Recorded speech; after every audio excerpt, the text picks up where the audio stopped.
Then Iluvatar spoke, and he said, "Mighty are the Ainur, and mightiest among them is..." Hey everyone, Yoiston here, and I hope you all are doing well, wherever you are in Middle-earth. Today, I wanted to try out a new series that has been long requested for the channel. This is a versus series where we take two characters or factions from any part of the Legendarium and see who would win in a conflict between the two, based on their lore in the canon. However, it won't be as simple as what would happen if we just threw these two entities at each other. Rather, we will do this as scholarly as possible to see the true outcome of any given conflict between these two. For today, the majority chose Manwe vs. Melkor on our latest community poll. First, I'll give a quick summary of these characters, and then we will look to see how these characters, based on their raw powers and experience, would do against one another in a duel setting. And then we will see how they would do in all-out warfare against each other, meaning, based on the allies and armies these characters could command, who would win. During these hypothetical conflicts, we will picture Manwe and Melkor as being at their fullest power. Again, this is our first episode in the series, so if you enjoyed this video, please hit that like button and let me know what other characters or factions you would like to see me make a video on in this format. Also, please check out the related articles and videos that helped in creating today's video. Links are in the description below. Thank you all so much for joining me today. Let us begin our tale, my friends. I will first give quick summaries of these characters. Manwe, the Elder King, and the Lord of the Breath of Arda, was the Vala of the skies and winds. He was the husband of Varda, the brother of Melkor, and he of the Ainur best knew and understood the mind of Iru Iluvatar, and he was also the dearest of the Ainur to Iru. However, he did not truly understand the concept of evil. He sang in the music of the Ainur and was one of the first of the Valar to go to Arda and shape it in preparation for the children of Iluvatar, elves and men. After the years of the lamps, he and the other Valar established the land of Valinor under the light of the two trees. From Mount Taniquetil he ruled Aman and the Valar. He welcomed the elves to live in Valinor and became especially close with the Vanyar elves. He also had many friends among the Maiar, such as Eonwe his herald, and Aloran, who would be Gandalf, among many others. He would continue to reign in Valinor even after the downfall of Morgoth and on into the years of Arda. Melkor, or Morgoth on the other hand, was the Dark Lord, the brother of Manwe, and another one of the Ainur, who was a part of the music of the Ainur. From him came the discord in the music, to which others would follow. He of the Ainur was given the greatest power and knowledge, and he had sought the flame imperishable that gave life, leading him out into the void. He could never find it, for it was with Iluvatar alone. After the creation of Arda, he tried to lay claim to the world, and he was a completely destructive force, leading to great conflicts with the Valar. Eventually, he would create the fortresses of Utumno and Angband, and gather to him many servants. Some were Maiar, such as the Balrogs and Sauron, and others were corrupted mockeries he manifested, such as orcs and trolls. Even after Angband and Utumno were besieged by the Valar and he was captured, he managed to be released from imprisonment and do more terrible deeds, such as destroying the two trees and stealing the Silmarils. He would go back to Angband and re-establish his power, gathering more evils to do his bidding. Eventually he would have near total domination over Middle-earth, before being defeated in the War of Wrath and being cast beyond the Walls of Night, to await a possible Dagor Daggerath or the end of times. Now, how would these two beings of great power fare against each other?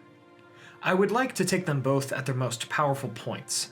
However, since they are of the Ainur, they don't really change too much in terms of power and strength, at least not in any grand way. But for this duel, let's pit Melkor as he was right before his fight with Fingolfin in 455 of the First Age, since he was not yet permanently physically scarred by the elf or his eagle ally Thorondor, against Manwe, as he would have been in Valinor. With these circumstances, in a one-on-one duel, Melkor would have had victory over Manwe. Now let's explore why. The quote I began this video with states in full, quote, "Then Iluvatar spoke, and he said, 'Mighty are the Ainur, and mightiest among them is Melkor.'" End quote. He did all of this without the help of the Valar, and he also did battle with the Valar directly, won against all of them, and spent ages in the prison of the Valar. Now Manwe was far less experienced in such things, for while he did aid in the creation of the world and best knew the will of Iru, he had the aid of the Valar in nearly all things, even in his battles against Melkor. Thus, the pure power that Iluvatar had given Melkor, as well as the experiences he had, would favor him in a fight with Manwe. Now, Melkor would have surely had victory against Manwe in a duel, one-on-one, but what about an all-out war? This makes it even more interesting. Again, let's put them both at their most powerful and say that they could command any being who had ever followed them throughout their whole lives. Manwe had the aid of the other Valar, many of the Maiar, his winged messengers, the great eagles, as well as many men, elves, dwarves, and others that might follow him. Furthermore, he had the respect and love of his people, both in Valinor and in Middle-earth. As for Melkor, he would have had the aid of Ungoliant, a great and dark power. Sauron, Balrogs, dragons, werewolves, wolves, vampires, orcs, trolls, and evil men, and certain Easterlings. However, many of his followers did not have the flame imperishable, for again, that resided with Eru Iluvatar, and at the center of Arda, and in Eru's creations. So many of Melkor's creatures did not have the true capacity of life. Furthermore, besides Ungoliant, these others were his slaves, rather than his friends or allies. So let's say Manwe could command all of the allies and forces that would follow him into war, and Melkor could do the same. In this scenario, I believe Manwe would win in this regard, although the losses would be catastrophic on both sides, and it would be somewhat of a close fight. Now, why is this? The Free Peoples follow each other with loyalty, hope, and love, striving against evil for a better day. And what better leader could they ask for than the King of the Valar himself? The only other better leader they might have had in war is Eru Iluvatar himself, which would never happen. Furthermore, they have Tulkas on their side, and, well, if you know this channel, you know how much we love Tulkas. Melkor was afraid of Tulkas, among many others, and he would have been one of Manwe's allies. Melkor's side would have been very powerful indeed, but in Tolkien's works, evil oft betrays itself, just as Ungoliant betrayed Melkor in her desire for the Silmarils, or how Saruman betrayed Sauron in pursuit of the One Ring. Furthermore, Melkor's forces followed him out of fear and hatred and servitude. The battle between the forces of Manwe and Melkor would be fierce and terrible indeed, but I believe the alliance of the Valar, together, in following the command of Manwe, the Elder King, against Melkor would have given them the edge. Thus we have our conclusion. In a one-on-one battle, Melkor would have had victory over Manwe, based on his raw powers and experience, but in all-out war, Manwe would have had the victory over Melkor, for he commanded more powerful allies through virtue instead of vice.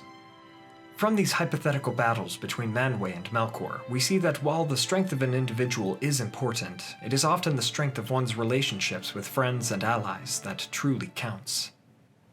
Thank you all so much for watching. I hope you all enjoyed this episode of our Who Would Win series. If you did, please be sure to hit that like button and share this with a friend.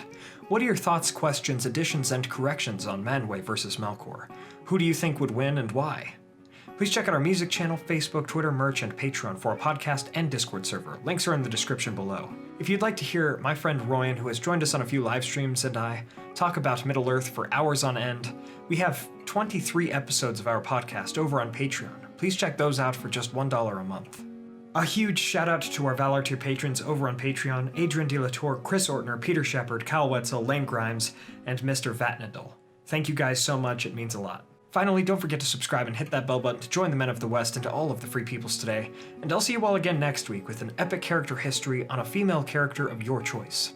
I don't get enough chances to talk about the incredible female characters in Tolkien's works, so I put a poll up in our community section with different character options. Everyone, as always, stay safe and healthy, and thank you all so much for joining me on this adventure. Until the next one, my great friends.